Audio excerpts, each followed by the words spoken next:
कि रहेला टाइट सामान काहे ढील बाटे, तोहर पहिले से टूटल सील बाटे। लागता कि कहीं सामानवा ले ले बारू बारू हो, ए भतार एक बेर ले ले बायार हो। गलती हो गइल रहनी जब कुआर हो। दोस्तों यह ऑर्केस्ट्रा सॉन्ग है, न्यू ट्रैक सॉन्ग और काफी अच्छा बेहतरीन सॉन्ग और फुल एंड फ्री सॉन्ग है। कोई भी सिंगर इसे गा सकता है और प्लस में आप सबको डिबेट सॉन्ग है, लड़का और लड़की साथ में गाने वाला। और इसका म्यूजिक है सभी गानों में से थोड़ा थोड़ा ट्यून लगाया हूँ और काफी अच्छा बेहतरीन सॉन्ग लिखा गया, बिल्कुल फुल एंड फ्री सॉन्ग है। कोई भी सिंगर इससे गा सकते हैं, तो वीडियो को लास्ट तक जरूर देखना। वीडियो अच्छा लगे तो वीडियो को लाइक कीजिए और शेयर कीजिएगा। अगर किसी भाई को परेशानी सॉन्ग चाहिए स्क्रीन पर नंबर है, नंबर पे कॉल करके पर्सनल सॉन्ग भी आप ले सकते हैं। चलिए अपना सॉन्ग स्टार्ट करते हैं। दोस्तों ये मुखड़ा जैसे गाएंगे उस तरह से आपको रिकॉर्डिंग करना है, जहां से 2 बार वहां से आपको 2 बार गाना है, और जहां से 1 बार वहां से आपको 1 बार गाना है। तो वीडियो को लास्ट तक और ध्यान से देखना है। और जहां से एफ है वहां से लड़की का लाइन है, और जहां से एम है वहां से लड़का का लाइन है। तो ये चीज आपको ध्यान में रखना है। फिलहाल चलिए इसका डमी सुनाते हैं।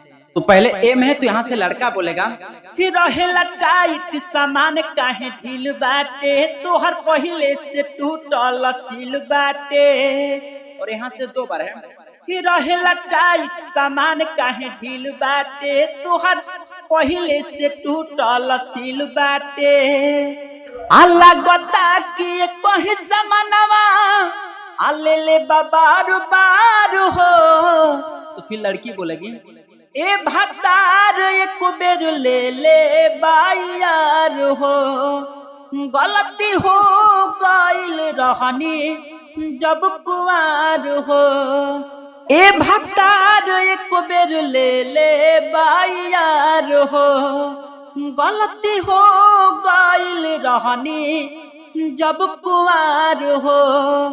दोस्तों ये था मुखड़ा, जिस तरह गाए हैं उस तरह से आपको रिकॉर्डिंग करना है। जहां से 2 बार था वहां से आपको 2 बार गाना है। फिलहाल चलिए अच्छा लगा तो लाइक कीजिए और शेयर कीजिएगा। और चलिए फर्स्ट अंतर का ड्रम सुनाते हैं। दोस्तों ये फर्स्ट अंतर से काफी अच्छा से रिकॉर्डिंग करना है। जहां से 2 बार है वहां से आपको 2 बार गाना, और जहां से एफ है वहां से लड़की है, जहां से एम है वहां से लड़का गाएगा। फिलहाल चलिए इसका ड्रम सुनाते हैं। अब ना दोबारा ऐसन होई पिया गलती, जनती जे तोहारा से शादी नहीं करती। और यहाँ से आप सबको क्या करना है, 2 बार गाना है।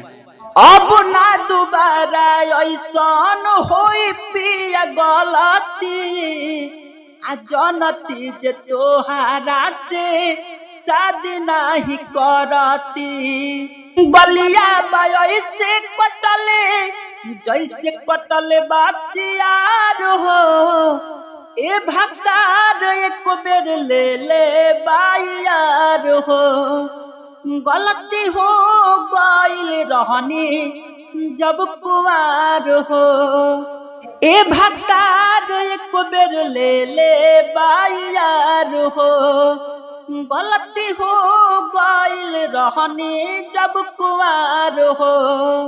दोस्तों ये था फर्स्ट अंतरा। आपसे कैसा लगा, अच्छा लगा तो लाइक कीजिए और शेयर कीजिए। और चलिए लास्ट अंतरा का टोन सुनाते हैं। ये लास्ट वाला अंतर है और इसमें आपको सिंगर का, राइटर का, जो भी अपने दोस्त का किसी का भी नाम डाल करके कोई भी सिंगर इसे गा सकता है। फिलहाल चलिए इसका डमी सुनाते हैं। कि राजा सुरीला राहुल कदन माफ हो, हमारा के चाहे सुना माल सुतरा साफ हो। कि राजा सुरीला राहुल कदन माफ हो, हमारा के चाहे सुना माल सुतरा साफ हो। कि बंदो न बाटे जगह खुलबा दुआर हो।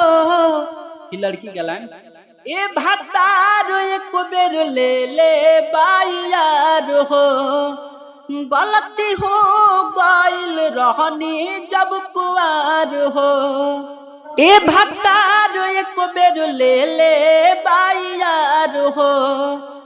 गलती हो गइल रहनी जब कुआर हो। दोस्तों ये है आज का सॉन्ग, ऑर्केस्ट्रा सॉन्ग है, ड्यूएट सॉन्ग है और लड़का लड़की दोनों गाने वाला। आप नया ट्रैक बनवा करके कोई भी सिंगर इससे गा सकते हैं, बिल्कुल फुल एंड फ्री सॉन्ग है। कोई भी सिंगरी से गा सकते हैं। तो वीडियो अच्छा लगा तो लाइक कीजिए और शेयर कीजिए, और किसी भाई को पर्सनली सोमी चाहते सिंपल नंबर है, नंबर पे कॉल करके प्रश्न स्वामी आप ले सकते हैं। चलिए फिर मिलते हैं नेक्स्ट, तब तक के लिए जय हिंद, वंदे मातरम।